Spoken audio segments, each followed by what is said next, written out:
আজকে তোমাদের বেনারসের সাইট সিনের গল্প বলার জন্যে আমি চলে এলাম। আমরা প্রথমে গিয়েছিলাম বেনারস হিন্দু ইউনিভার্সিটির ভেতরে যে মন্দিরটি রয়েছে সেটা দেখার জন্যে। এই মন্দিরটি হলো বিড়লা মন্দির, যেটি কাশী বিশ্বনাথ মন্দিরের আদলে তৈরি। পণ্ডিত মদন মোহন মালব্যর ইচ্ছা অনুসারে বেনারস হিন্দু ইউনিভার্সিটির ভেতরে এই মন্দিরটি তৈরি করা হয়, যার উচ্চতা ৭৭ মিটার। ১৯৬৬ সালে বিড়লা গোষ্ঠী এই কাজ শেষ করে, আর এটি মূলত একটি শিবের মন্দির। গর্ভগৃহের ভেতরে ভিডিওগ্রাফি অ্যালাউ নেই, তাই দূর থেকেই তোমাদের মহাদেবকে দেখিয়ে দিলাম। আর বাইরে এখানে নন্দী মহারাজ বিরাজমান, আর সেখানেই কৌশিকীর প্রণাম। আর নন্দী মহারাজের কানে কানে তাকে তো কিছু একটা বলতেই হবে, সেই মতো তার কথোপকথন চলল। তোমাদের তো আগেই বলেছি বেনারস শিব ঠাকুরের সঙ্গে সঙ্গে জৈন আর বৌদ্ধ ধর্মের মিলনস্থল, তাই বৌদ্ধ মন্দির তো এখানে থাকবেই।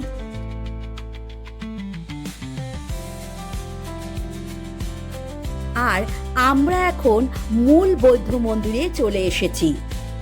এখন তোমাদের যে মন্দিরটি দেখাচ্ছি সেটি হলো মূল গন্ধকুঠি বিহার বৌদ্ধ মন্দির, যেটি ১৯৩১ সালে শ্রীলঙ্কার বৌদ্ধ ধর্ম প্রচারক ধর্মপালজি তৈরি করেছিলেন। আর এটি হলো সারনাথের মূল বৌদ্ধ মন্দির, যেখানে বুদ্ধদেবের অস্থি রাখা আছে।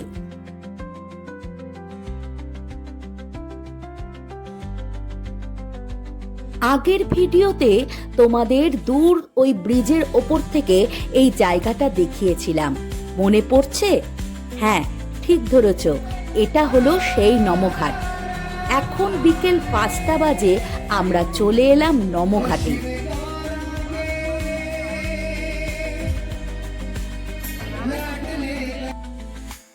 আমাদের অটোওয়ালা দাদারা বললেন এখানেও খুব সুন্দর গঙ্গা আরতি হয়, আপনারা এখানে গঙ্গা আরতি দেখতে পারেন। তাই আমরাও নমঘাটের ভেতরে চলে এলাম। এসে দেখলাম আয়োজন বিশাল ভালো, তাই জায়গা নিয়ে বসতে একটুও দেরি করলাম না।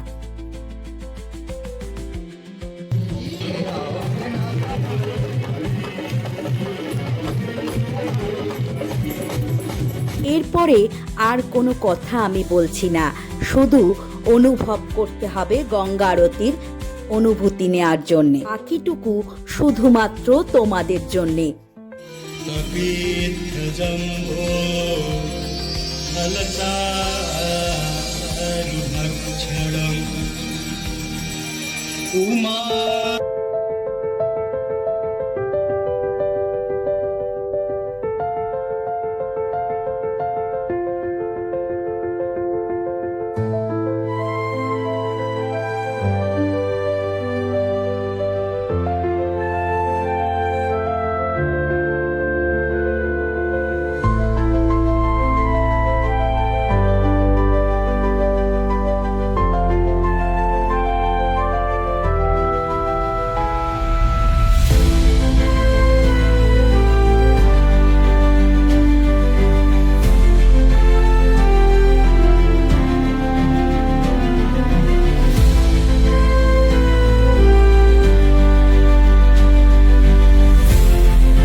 সুন্দর একটা স্বর্গীয় অনুভূতি হলো কি?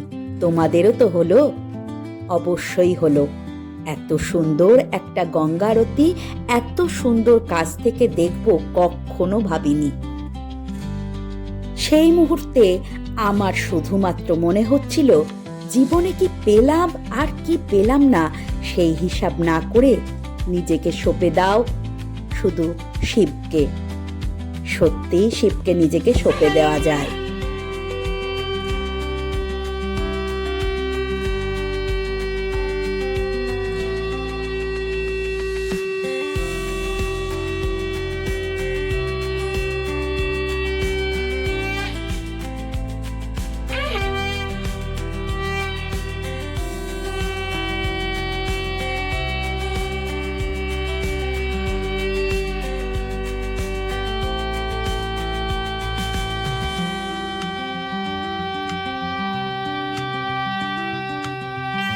আরতি শেষ করে আমরা চলে এলাম দুর্গা মন্দিরে। আর দুর্গা মন্দিরে ঢোকার মুখেই এক আশ্চর্যজনক ঘটনা আমার ক্যামেরা বন্দী হলো। আপনারা ভিডিওটা ভালো করে লক্ষ্য করলে দেখতে পারবেন, গেট দিয়ে বেরোচ্ছেন এক বিদেশি, আর আমার হাজবেন্ড মন্দিরের ভেতরে প্রবেশ করছে। তার আচার ব্যবহারটুকুনি একটু শুধু দেখুন। তিনি এসছেন বিদেশ থেকে, তিনি বেরোচ্ছেন, আর এক দেশীয় মানুষ মন্দিরের ভেতরে প্রবেশ করছে। তিনি দাঁড়িয়ে গেলেন আর একজন দেশীয় মানুষকে ভেতরে প্রবেশ করার জন্যে হাত দেখালেন। এই শিক্ষাটা আমাদের কিন্তু এই বিদেশি লোকের কাছ থেকে অবশ্যই শেখা উচিত। সে এসছে আমার দেশে আর আমাদেরকেই ভেতরে স্বাগত জানাচ্ছে। এই আশ্চর্যজনক ঘটনাটা আমার ক্যামেরাবন্দি কখন হয়ে গেছে আমি বুঝতেই পারিনি। যখন ভিডিওটা এডিট করছি তখন ধরা পড়ল। হোটেলে ফিরে রাতে খাওয়া দাওয়া করে ঘুমিয়ে পড়েছিলাম। এখন ভোর 4টে। আমরা স্নান করে সবাই রেডি হয়ে যাচ্ছি বিশ্বনাথের মন্দিরে পুজো দেওয়ার জন্যে। আর রাস্তায় তখন এত লোকের ভিড়, এটা মনেই হচ্ছে না ভোর 4টে বাজে। সবাই যাচ্ছে মন্দিরে পুজো দেওয়ার জন্যে। আমরা ঠিক করেছিলাম কোনো অনলাইনে বুকিং নয়, কোনো টিকিট কাটা নয়, নিজেরাই মহাদেবের পুজো দেব আর নিজেদের মতন করেই পুজো দেব। আর সেই মতোই বেরিয়ে পড়া।